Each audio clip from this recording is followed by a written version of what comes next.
चक्रवाती तूफान बिपरजॉय का राजस्थान पर आने वाले दिनों में मौसम पर क्या असर होगा, ये बता रहे हैं राजस्थान मौसम विज्ञान केंद्र के निदेशक राधेश्याम शर्मा। देखिए ये पूरा वीडियो। सबसे पहले यदि लेटेस्ट सैटेलाइट पिक्चर पर एक नज़र डालें तो आप देख सकते हैं कि ईस्ट सेंट्रल अरेबियन सी के ऊपर में एक extremely severe cyclonic storm Biparjoy बना हुआ है।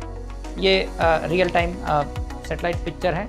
और अब यदि बात करें कि इस सिस्टम के आगामी दिनों में पूर्वानुमान की, तो आप देखिए कि ये जो मैप में यहाँ पे दर्शाया गया है, देखिए जो ब्लैक कलर में ये जो ट्रैक बताया गया है, इस सिस्टम का अब तक का जो मूवमेंट हो चुका है वो है। इसके अलावा जो रेड कलर में जो ट्रैक बताया गया है, ये आने वाले दिनों में इस सिस्टम के ट्रैक यानी फोरकास्ट बताया गया है। और आप देख सकते हैं कि इसकी इंटेंसिटी भी इस ट्रैक में मेंशन की गई है। फिलहाल यदि देखें तो आज 11 तारीख को ये एक्सट्रीमली सीवियर साइक्लोनिक स्टॉर्म की कैटेगरी में यहाँ पे ईस्ट सेंट्रल अरेबियन सी में बना हुआ है। अगले 24 घंटों तक ये सिस्टम लगातार उत्तर दिशा की ओर बढ़ेगा और इसकी जो इंटेंसिटी है वो extremely severe cyclonic storm maintain रहेगी। इसके बाद यदि देखें 12 जून को ये system slightly north westward direction में मूव करेगा और एक स्टेप कमजोर होकर वेरी सीवियर साइक्लोनिक स्टॉर्म की कैटेगरी में रहेगा।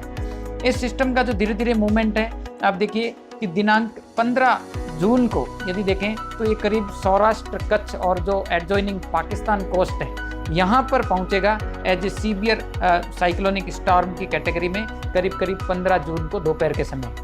जैसे ही ये सिस्टम इस एरिया पे लैंडफॉल करेगा, इसके बाद इस सिस्टम का जो मूवमेंट है वो लगातार नॉर्थ ईस्टवर्ड डायरेक्शन में रहेगा। और लैंडफॉल के बाद इस सिस्टम का जो इंटेंसिटी है वो सीवियर साइक्लोनिक स्टॉर्म से आप देखेंगे कि 16 जून को सुबह के समय इस सिस्टम का जो इंटेंसिटी है वो कम होकर डीप डिप्रेशन के रूप में बन जाएगा। अब यदि बात करें इस सिस्टम का असर राजस्थान में क्या होगा, तो देखेंगे कि अगले 3-4 दिनों तक राजस्थान में बहुत एडवर्स वेदर या कोई आंधी बारिश की विशेष व्यापक स्तर पर संभावना नहीं है।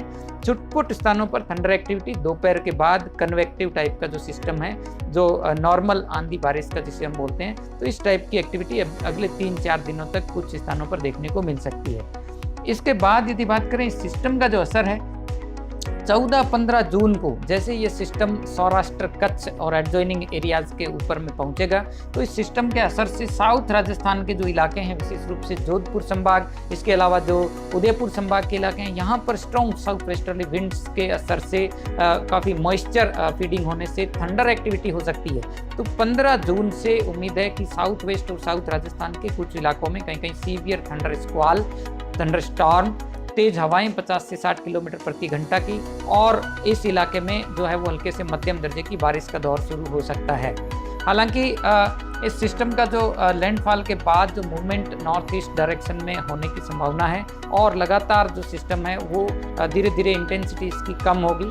तो उम्मीद है कि इस सिस्टम के असर से 16-17 जून को राजस्थान में बारिश की गतिविधियों में और बढ़ोतरी होने की संभावना है। इस सिस्टम का लगातार मौसम विभाग द्वारा नज़र बनाए हुए हैं और समय समय पर इसका अपडेट जो है वो मौसम केंद्र जयपुर मौसम विभाग की वेबसाइट के द्वारा दिया जा रहा है।